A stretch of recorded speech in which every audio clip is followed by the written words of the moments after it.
दोस्तों, टॉपर्स तक चैनल में एक बार फिर से आप सभी दोस्तों का, छोटे छोटे प्यारे प्यारे भाइयों का स्वागत है।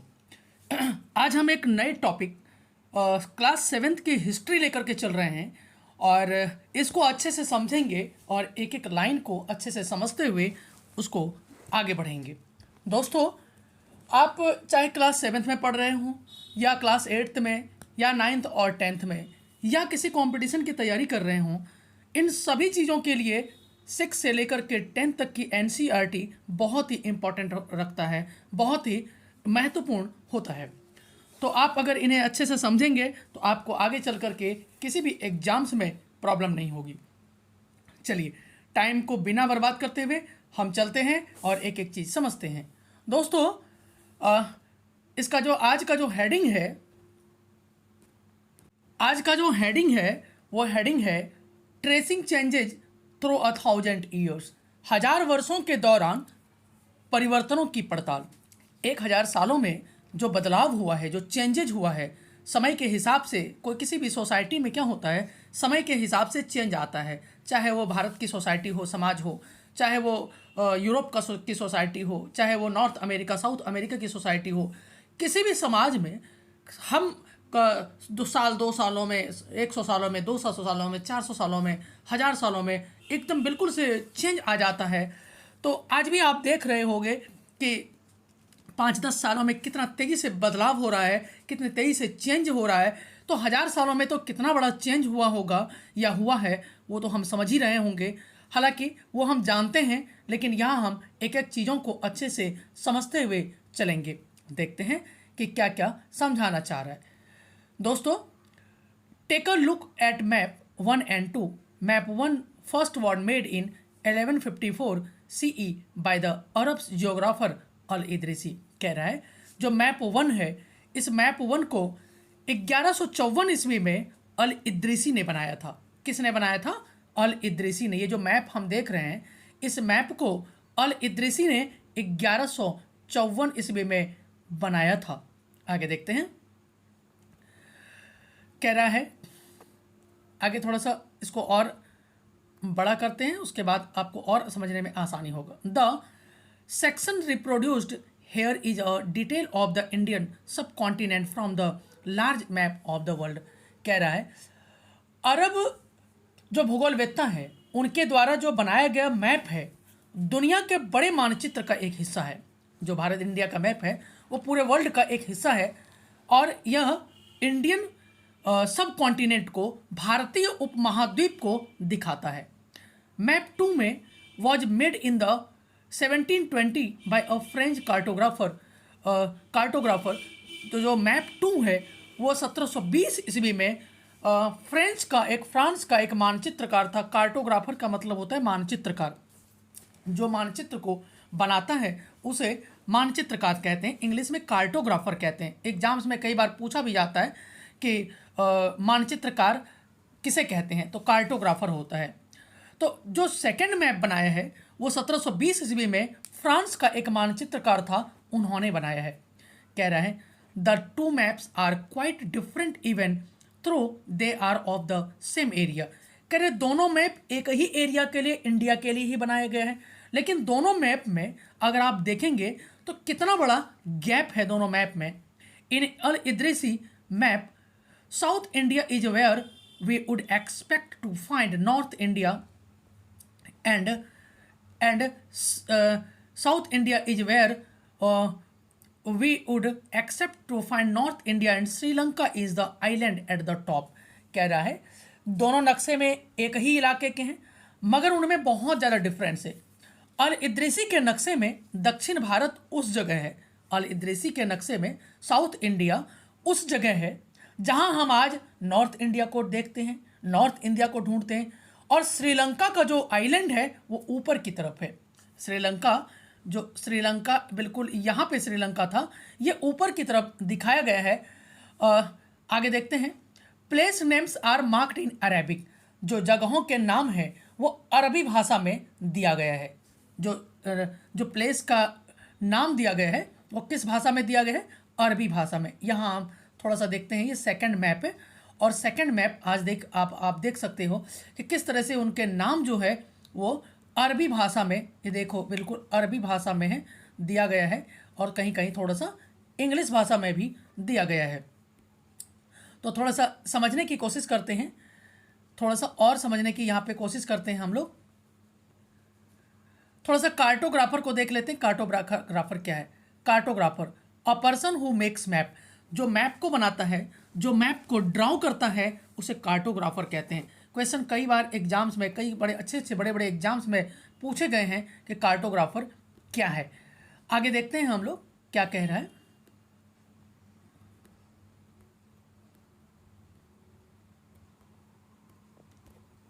हाँ, and there are some well known names like Kannauj in Uttar Pradesh, spelt name is the map in Kannauj.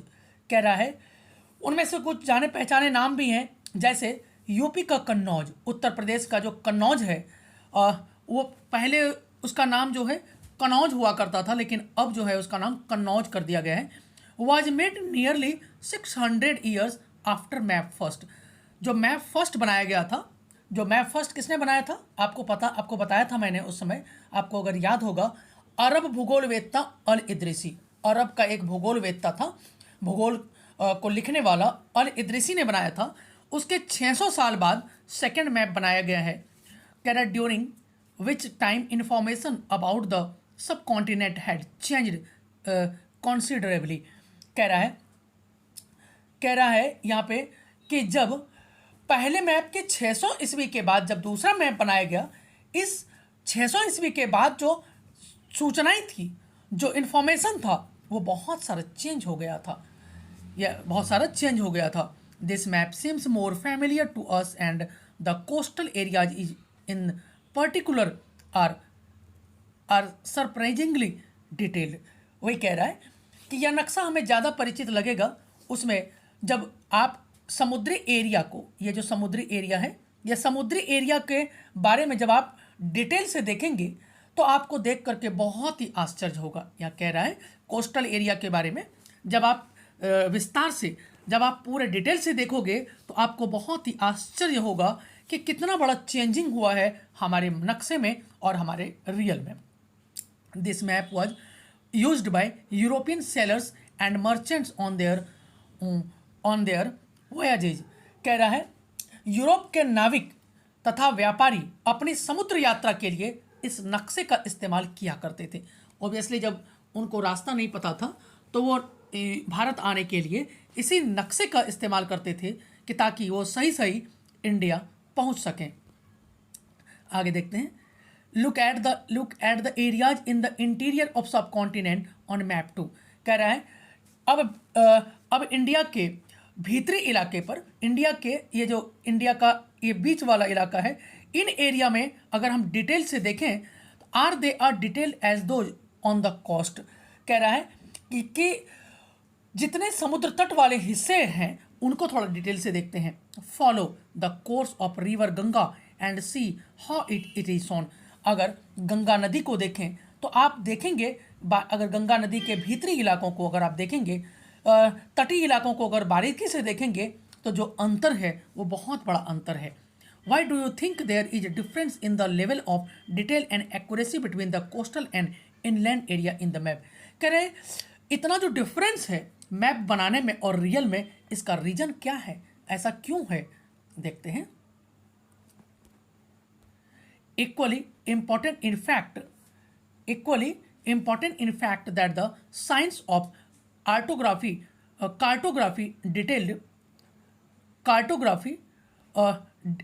differed in two periods।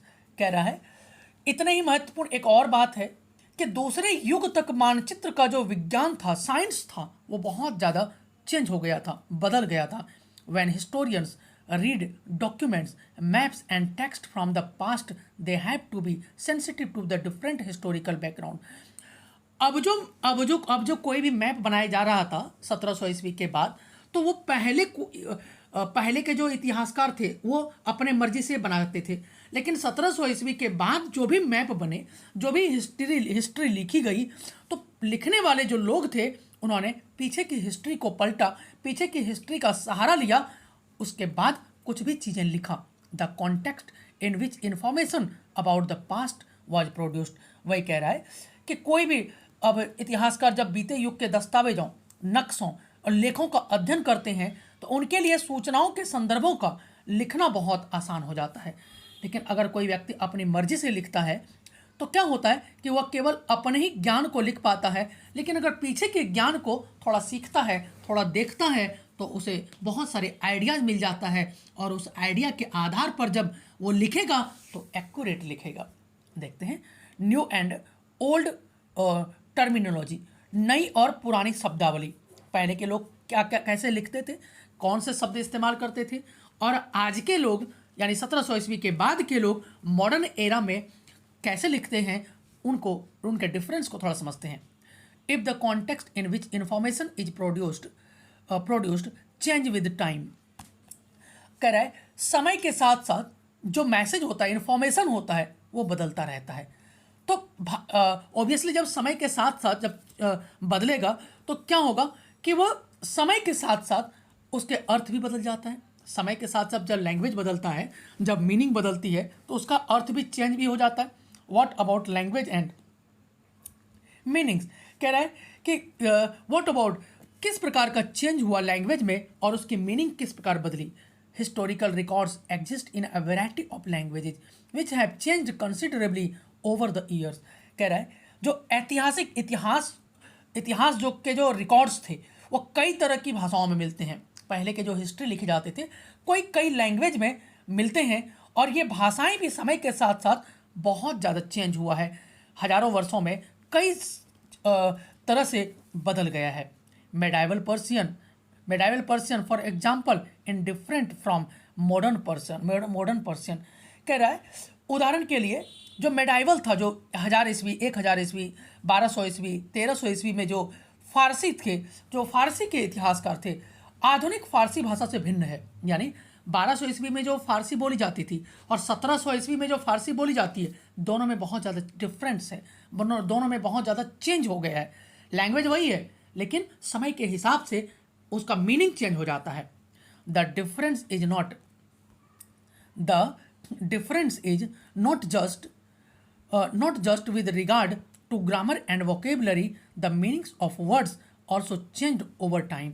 कह रहा है यहाँ पे कह रहा है कि ये जो चेंज है वो व्याकरण के शब्द भंडार में ही नहीं आई है, बल्कि समय के साथ साथ शब्दों के अर्थ भी बदल गए हैं। यानी समय के साथ साथ जो चेंज हुआ है वो समय के साथ साथ उनके शब्दों के अर्थ भी बदल गए हैं।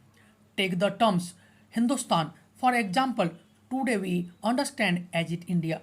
पहले जो है, उदाहरण के लिए अगर लें तो पहले हम लोग इंडिया को हिंदुस्तान कहते थे, लेकिन आज हम इसे भारत कहते हैं, इंडिया कहते हैं। The modern nation state when the term was used in 13th century by Minhaj Siraj chronicler who wrote in Persian. कह रहा है 13वीं शताब्दी में जब फारसी के इतिहासकार, फारसी का पर्शियन इतिहासकार था, उन्होंने जो है मिनहाज सिराज ने हिंदुस्तान शब्द का प्रयोग किया था। तो उसका जो आशय था, मिनहाज सिराज ने जो पर्शियन भाषा में लिखा था, he meant the areas of Punjab, Haryana and the lands between the Ganga and Yamuna. उस समय उन्होंने जो इंडिया का यूज किया था, उन्होंने जो हिंदुस्तान शब्द का प्रयोग किया था, उसका जो मीनिंग था वो पंजाब, हरियाणा और गंगा यमुना के बीच में स्थित जो एरिया था उसी के लिए किया था। यहाँ देखिए, ये पंजाब है, यहाँ पे हरियाणा है, और ये जो गंगा यमुना के बीच, दोनों गंगा यमुना कहाँ मिलती है? इलाहाबाद में। इन्हीं इतने बड़े क्षेत्रों के लिए ही केवल उन्होंने हिंदुस्तान शब्द का इस्तेमाल किया था। लेकिन क्या केवल इतना ही हिंदुस्तान था उस समय? He used the term in a political sense for inland islands that were a part of dominions of the Delhi Sultan। कह रहा है कि उसने इस शब्द का जो इस्तेमाल किया था वो दिल्ली के सुल्तान के अधिकार क्षेत्र में जो आता था। दिल्ली का उस समय 1200 ईस्वी में क्या था कि गुलाम वंश का शासक था, कुतुबुद्दीन ऐबक था, रजिया सुल्तान था, इल्तुतमिश था। इन सब को देखते हुए उन्होंने उनका जहाँ जहाँ साम्राज्य था, उन्होंने जिन जिन क्षेत्रों पर इंडिया में कब्जा कर रखा था, जिन जिन क्षेत्रों पर अपना राज्य जमा रखा था, उन्हीं क्षेत्रों के लिए इस समय के जो राइटर थे उन्होंने इतने ही जगहों के लिए हिंदुस्तान शब्द का इस्तेमाल किया। The area included in this term shifted with the extent of sultanate, but the term never include South India. वही कह रहा है कि सल्तनत के प्रसार के साथ साथ इस शब्द के आने वाले क्षेत्र भी बढ़ते गए। क्षेत्र भी क्या हो गया, इंक्लूड बढ़ता चला गया। By contrast in the early 16th century Babur used Hindustan to describe the geography. कह रहा है, ये कह रहे हैं यहाँ पे, कह रहा है यहाँ कि 16वीं शताब्दी में जब 1526 ईस्वी में बाबर इंडिया आया तो उन्होंने हिंदुस्तान शब्द हिंदुस्तान की ज्योग्राफी के लिए जैसे the fauna and the culture of the inhabitants of the sub continent, तो उन्होंने बाबर ने पहली बार हिंदुस्तान शब्द का जो इस्तेमाल किया था, तो उन्होंने किस चीज़ के लिए किया था? हिंदुस्तान शब्द का जो इस्तेमाल किया था उन्होंने यहाँ के भारत के भूगोल, पशु पक्षियों और यहाँ के निवासियों के लिए किया था। जब बाबर आया 1526 ईस्वी में, 1526 से 1530 ईस्वी तक बाबर ने मुगल वंश का राजा ने यहाँ पे कब्जा कर लिया। और बाबर कौन था? अकबर का दादा, जो अकबर ग्रेट सुल्तान हुआ, अकबर के दादाजी थे। तो जब बाबर ने हिंदुस्तान आया और उन्होंने जब भारत की सत्ता अपने हथिया लिया, तो उसने जो हिंदुस्तान शब्द का इस्तेमाल किया था, उन्होंने भारत की ज्योग्राफी के लिए बारे में, उन्होंने यहाँ के भूगोल, पशु पक्षी और यहाँ के निवासियों की संस्कृति का वर्णन करने के लिए किया था। As we will see later in the chapter, this was somewhat similar to way the 14th century poet Amir Khusrau used the word Hindi. सबसे पहले हिंद शब्द का प्रयोग जो है अमीर खुसरो ने किया था। अमीर खुसरो एक बहुत बड़े तबला वादक भी थे। अमीर खुसरो ने ही जो तबला का पहली बार जो तबला का बनाया था, और तबला को इन्होंने ही इंडिया में यूज किया। और उसके बाद जो है हिंदी शब्द का जो इस्तेमाल, हिंदी और उर्दू दोनों मिक्स जो हिंदुस्तान की भाषा हिंदी बोली जाती थी, सबसे पहले इन्होंने ही इसको डेवलप किया और बढ़ाया। While the idea of geographical and cultural entity like India did exist, the term Hindustan did not carry the political and national meaning which we associate with it today। यह कह रहा है कि लेकिन भारत को एक भौगोलिक और सांस्कृतिक तत्व के रूप में, कल्चरल एंड ज्योग्राफिकल तत्व के रूप में जो पहचाना जा रहा था, वहाँ हिंदुस्तान शब्द से उनके जो मीनिंग था वो आज के मीनिंग से, आज के पॉलिटिकल और नेशनल मीनिंग से जो आज हम जोड़ते हैं उससे नहीं जुड़ा था। यानी जो आज जितना बड़ा इंडिया है, आज जितना बड़ा इंडिया के लिए हम इंडिया शब्द इस्तेमाल करते हैं, पहले छोटे से क्षेत्र के लिए इंडिया शब्द का इस्तेमाल किया जाता था। Historians today have to be careful about the terms they use because they meant different things in the past. कह रहा है आज के इतिहासकार को बहुत सावधानी से इंडिया का इस्तेमाल करते हैं, क्योंकि पहले के जो इतिहासकार थे वो छोटे से क्षेत्र के लिए हिंदुस्तान का इस्तेमाल करते थे, लेकिन आज के जो हिस्टोरियंस हैं, आज के जो हिस्ट्री को लिखने वाले लोग हैं, आज के जो इतिहासकार हैं, वो बड़ा ही सजग रह करके, बड़ा ही केयरफुल होकर के इंडिया शब्द का इस्तेमाल करते हैं। कह रहा है take the example a simple term like foreigner. अगर हम यहाँ पे फॉरनर शब्द का, फॉरनर मतलब होता है विदेशी, अगर हम आज विदेशी जैसे सीधा साधा शब्द को ही लें, विदेशी, it is use today to mean someone who is not Indian. आज अगर हम विदेशी शब्द का इस्तेमाल देखें तो आज विदेशी कौन होता है? जो इंडिया में नहीं रहता हो, जो इंडिया भारत का है लेकिन विदेश में रहता है, या भारत में का नहीं हो, विदेशी के लिए फॉरेनर शब्द का इस्तेमाल होता है।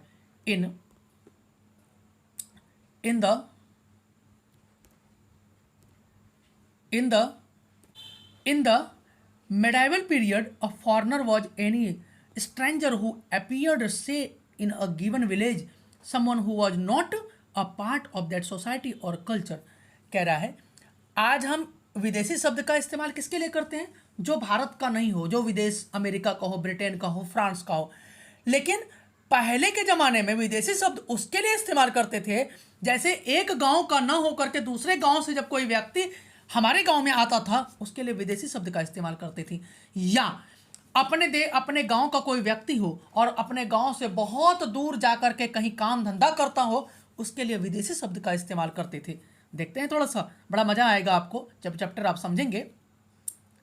इन Hindi the term pardesi might be use to describe such a person and in Persian अजनबी।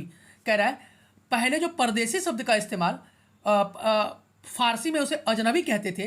अ city dweller therefore might have regard a forest dweller as a foreigner, but two peasants living in the same village were not foreigners to each other even though may have had different religious or caste backgrounds.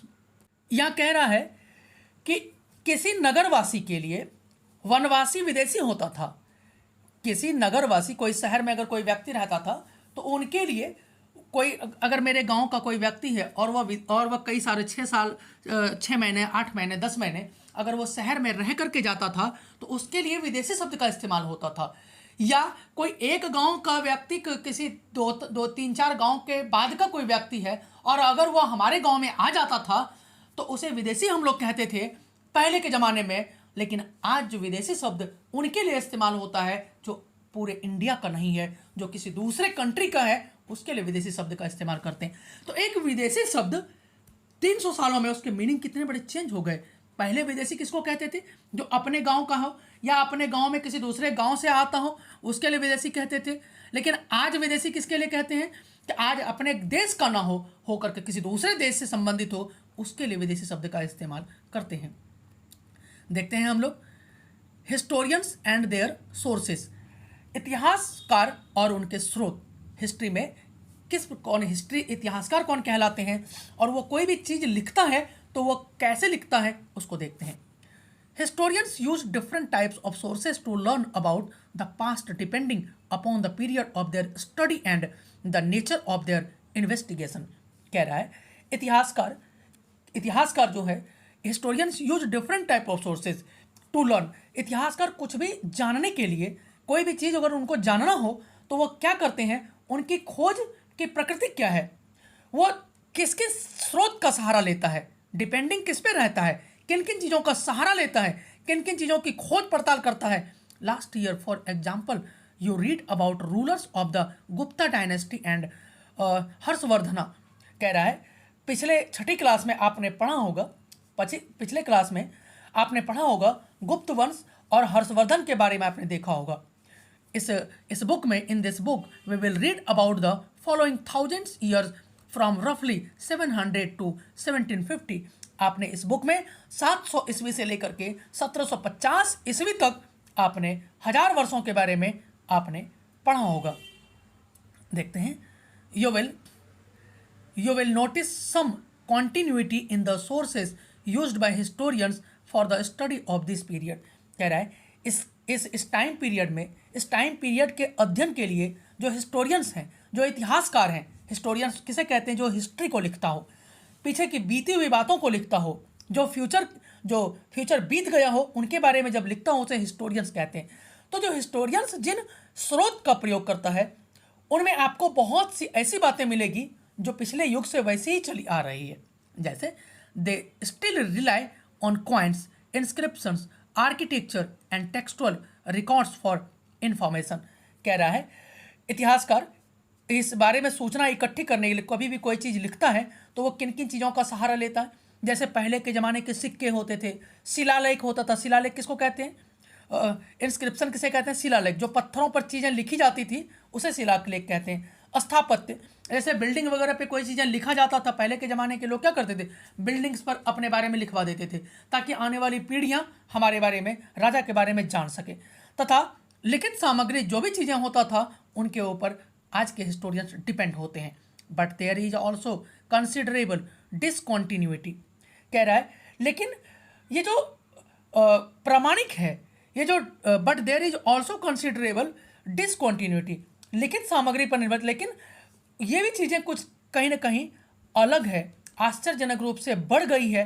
कह रहा है the number and variety of textual records increase dramatically during this period.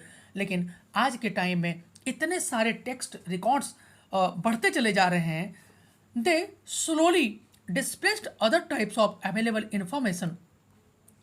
कह रहा है कि ये दूसरे इस युग में जो लिखित सामग्री है इतनी ज़्यादा बढ़ गई है, इसके आगे इतिहासकार हिस्ट्री जो इन्फॉर्मेशन है वो दूसरे स्रोतों का इस्तेमाल धीरे धीरे ये लोग कम करने लग गए हैं। Through this period paper gradually become cheaper and more. तो वही कह रहा है कि मोर वाइडली अवेलेबल, यानी इस दौरान जो चीज़ें था बड़े पैमाने पर उपलब्ध होने लगे। People used it to write holy text, chronoskills of rulers, letters and techniques of sons, petitions and judicial records and for register of the accounts and taxes। कह रहे इस दौरान क्या हो गया, कागज वगैरह सस्ता होता चला गया और बड़े पैमाने पर उपलब्ध होने लगा।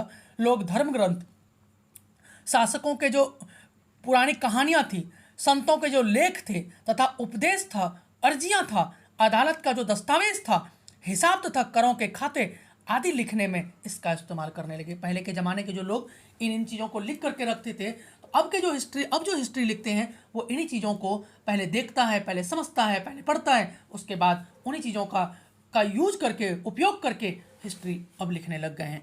Manuscripts were collected by wealthy people, rulers, monasteries and temples. कह रहा है कि इन धनी व्यक्ति, शासक, जन, मठ तथा मंदिर के पांडुलिपियाँ एकत्रित क्या करते थे। जो पहले के धनी लोग होते थे वो पहले क्या करते थे कि मठ तथा मंदिर में जो पांडुलिपि एकत्रित क्या करते थे, इन के देख रहे हैं कलेक्टेड बाय द, हाँ, manuscripts were collected by wealthy peoples, ruler, monasteries and temples. They were placed in libraries and archives. These manuscripts and documents provide a lot of detailed information to historians, but they are also difficult to use। कह रहा है इन सब चीज़ों के बारे में बहुत विस्तृत जानकारी मिलती है, मगर लेकिन इनका उपयोग बहुत कठिन था, कि इनको पढ़ना बहुत मुश्किल था। पहले के ज़माने के जो लिखे जाते थे उनको लिख समझना बहुत ही मुश्किल था। There was no printing press in those days, so scribes copied manuscripts by hand। कह रहे उन दिनों जो है प्रेस तो था नहीं, छापाखाना तो था नहीं, आज जैसे बुक हमारे पास अवेलेबल है, उस समय ऐसा तो था नहीं, लेकिन लोग जो है हाथों से ही पांडुलिपि में मैन्यूस्क्रिप्ट्स को लिखा करते थे, हाथ से ही लिखा करते थे। अब देखते हैं वो कैसे लिखते थे, उसको देखते हैं। If you have ever copied a friends homework and you would know that this is not a simple exercise। पहले आप अगर किसी फ्रेंड का होमवर्क की अगर नकल उतारनी हो तो आप जानते होंगे कि यह काम इतना आसान नहीं है।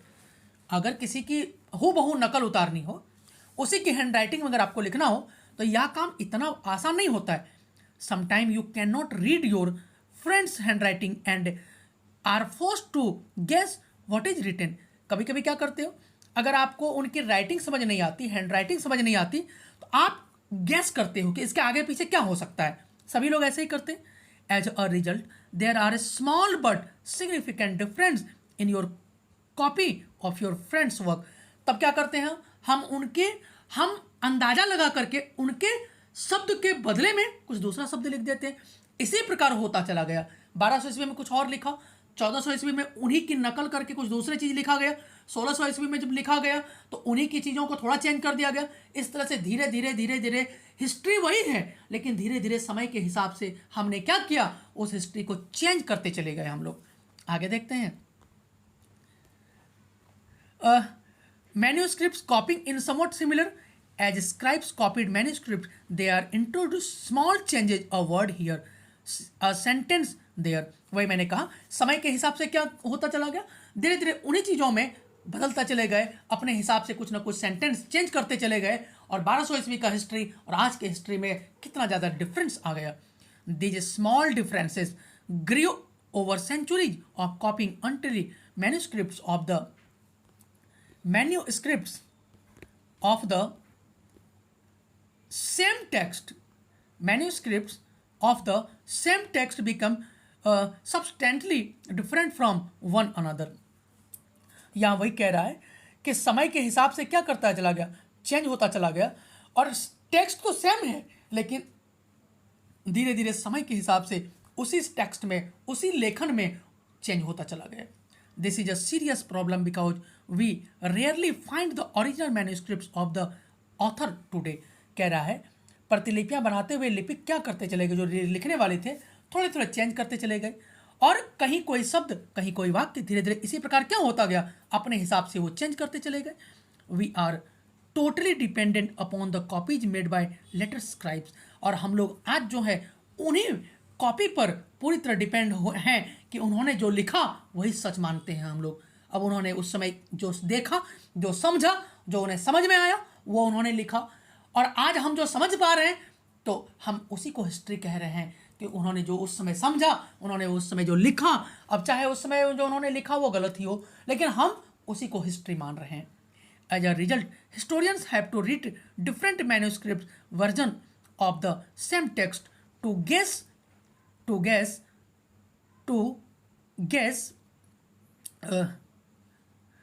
copies made by scribes. As a result, historians have to read different manuscript version of the same text to guess what the author had originally written. वही कह रहा है, इसलिए इस बात का अंदाजा लगाने के लिए हम लोग लेखक पर डिपेंड होते हैं कि इतिहासकारों को एक ही ग्रंथ की अलग अलग मैन्यूस्क्रिप्ट का, अलग अलग प्रतिलिपियों का अध्ययन करना पड़ता है, जानना पड़ता है. थोड़ा सा इसको देख लेते हैं हम लोग. Different kinds of hand writing could make the reading of Persian and Arabic difficult. The nastaliq से style on the left is coarse and easy to read, the shikasta on the denser and more difficult.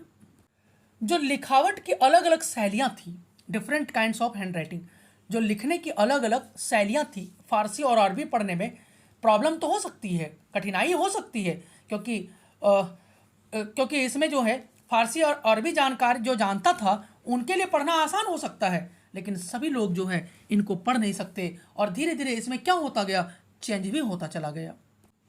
थोड़ा सा इसको देख लेते हैं क्या कह रहा है. फिगर 1 में अ painting of a scribe making a copy of a manuscript. This painting only 10.5 cm by 7.1 cm in size. Because of its size, it is called a miniature. Miniature paintings were sometime used to illustrate the text of manuscript. यहाँ कह रहा है कि ये जो प्रतिलिपि है, ये जो लघु चित्र की प्रतिलिपि है, इसमें क्या कर रहा है कि पांडुलिपि की नकल किया जा रहा है. अगर आप यहाँ देखेंगे तो ये क्या कर रहा है, इसको ये क्या कर रहे हैं, इसको नकल करके यहाँ लिख रहा है, यहाँ लिख रहे हैं.